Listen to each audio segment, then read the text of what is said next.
Silly. All right, ladies and gentlemen, we are again live here at where are we? What Works for Kids 2019. I'm Mr. Nessie from the House of Ed Tech, New Brunswick High School, all of that good stuff. And I am now talking with students from Brookside Middle School.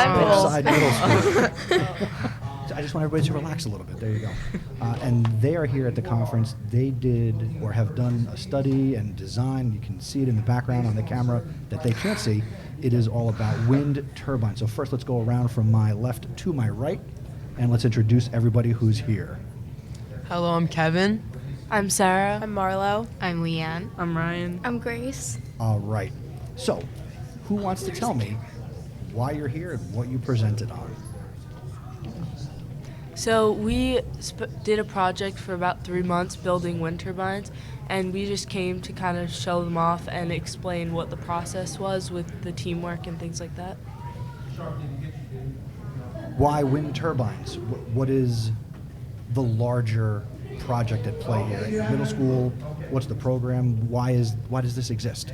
Grace, let's go to you. Okay. So this project, we basically learned about how to work in a group, and we did like teamwork and collaboration, and how to come up with different ideas and like split apart and learn, and then come back and like tell our group members what we learned, and kind of just like work better as like a group, and like learn how to teach fellow classmates and learn how to be a leader and like when to step back in certain projects and like certain areas. Let's go right across from me. What were, between the both of you, what were the best parts about this experience over the course of the time you did this project? I think the best part for me was definitely getting to know my team, because they weren't people that I would probably work with outside if I wasn't put in that group. And it was fun to get to know them all and work together, and like in a competitive environment, but we all like we're working together at the same time. Now, is this everybody who's on the team here today? No. No. Is there more, or are you all multiple teams? We're multiple teams. Okay, but you're all from different teams? Yes. Well, Except the three all of the us. So three this of is us like are the Game same. of Turbines. Yeah, basically. With the whole grade. Yeah. The whole grade. Yes. The three of them are from different teams, but us three are on the same team. Now, is it turbines every year, or is it a theme? How does it work?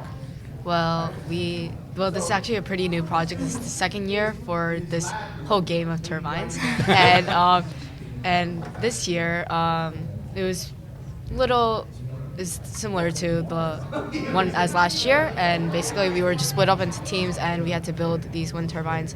And well, obviously we did previous research about different types of energy, and we learned about non-renewable energy and renewable energy, and then we also did a little bit of experimenting on different types of wind turbines, and then now we get to build our own with our own materials. So.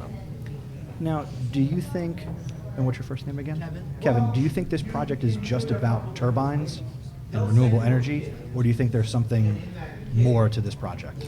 Well, I feel like with this project, there is many different factors to it. Like one of the factors was everything we had to buy, and there was costs to everything, so we had to like be cautious of like what we're spending and how much we're spending, because at the end, like the judges were like basing our projects off our energy output to our cost. So let's just say you had like a really well put turbine that was like really expensive and your energy was good, the ratio wouldn't be so well because your cost was so high. Right, you don't want to produce a little bit of energy for a lot of money. Okay. Which one of you would like to talk about what went into your version of a turbine? Well, our group, we wanted to keep in mind that we wanted like the lowest cost possible, so that even if our energy output wasn't as high, our cost would kind of keep us like higher on the ranking board.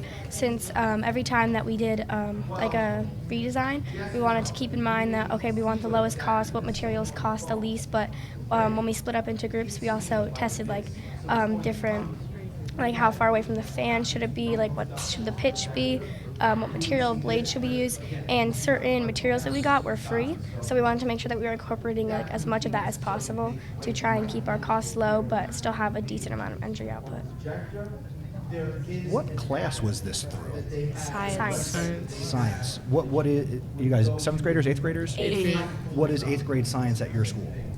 I think, well, that was the main focus, was engineering, So we kind of learned about like the engineering design loop and things like that. But throughout the year, we've done different things. Like we learned about evolution and just like the Earth science. environment. Yeah, we're learning about like weather and So, climate Earth's right now. history. Right now, we're learning about that sort of stuff and like how to keep the environment clean and like if global warming is really a thing. So it's kind of like a mix of different things, but it was definitely engineering was the focus for that. Also, through all of them, they're trying to teach us like new skills, like how to innovate, how to speak in front of other people, like teaching us skills that we're going to need outside of the classroom, which was And do important during the interviews? project. Yeah. Yeah. Who is the lucky teacher who gets to work with you guys and gals? Miss Law.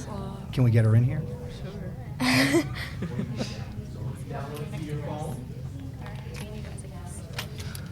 So, just please introduce yourself. Hi, I'm Allison Law, second year teacher at Brookside in Allendale. Nice. Background in science. Background in science, absolutely. I went So- to Drexel University. Drexel. My wife went to Drexel, got her master's in library science, but that's a whole other podcast.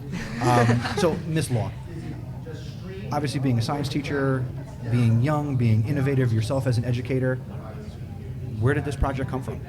Well, it was definitely something that we were looking to overhaul the science curriculum at Brookside. So when they hired me, they basically said, this is something we're looking to do. Here are the parts, go for it. So it required a lot of creativity on my part, kind of designing all the lessons, working backwards to, okay, I'd like to have the students be able to show off their hard work, show off these wind turbines, share with their parents. We had a really nice showcase where all the students presented to their parents and different friends and family. And then we kind of took all the steps in between, starting with just, here's your group. You may not like them, but these are some rules that we need to lay down. This is what good collaboration looks like. We started real basic with just how to work together. Then we did a little bit of basic physics, potential kinetic energy. What is energy? Are we running out of energy for those non-renewable and renewable resources? And then we finally got to the fun part, the building, the designing, the hard part, where groups didn't have a right or wrong way to build these wind turbines, but it was a learning process for everyone, a lot of redesigning, a lot of trial and error, a lot of failures, and I think overall we all grew, myself included as a teacher.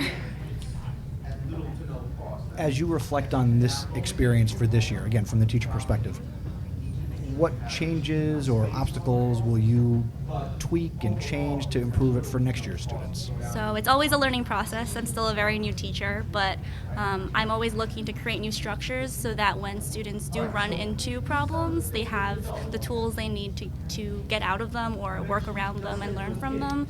So one thing I'm working on is working on our weekly reflections, and I'm sure you all remember our weekly reflections. It was a lot of work for the students every week to sit down, reflect, and reflecting is a big part of learning. But one thing I'm looking to do next year is to create more of a streamlined, simple template for the students to have reflective, meaningful reflections to improve from week to week. Now, back to the young people. If you could, was this a year-long endeavor? 3 months. Yeah, 3 it's months. like So when did you start this? The beginning of the year. Beginning of the year. Okay. If you could go back in time to September, let's say the very start of the school year, what advice would you give yourself about what you were about to do? Don't procrastinate. That's for sure. I would say to like trust your teammates from the beginning, and like if you're a person who usually takes charge, you can't do everything because there's too much to do, so you have to trust the people around you who are going to work just as hard. I would say something similar, just to like try to figure it out earlier on. I feel like my group did a good job of that, but I know other groups in my class kind of struggled with that because they were still trying to be like the main role in their group, or like they didn't know where they fit in, so they didn't get very far. Yeah, our group worked really well together, but I feel like just better like collaborating with each other because everyone would be heard and you hear everyone's ideas, and that could have helped us improve our design a little bit more. Let me tell you.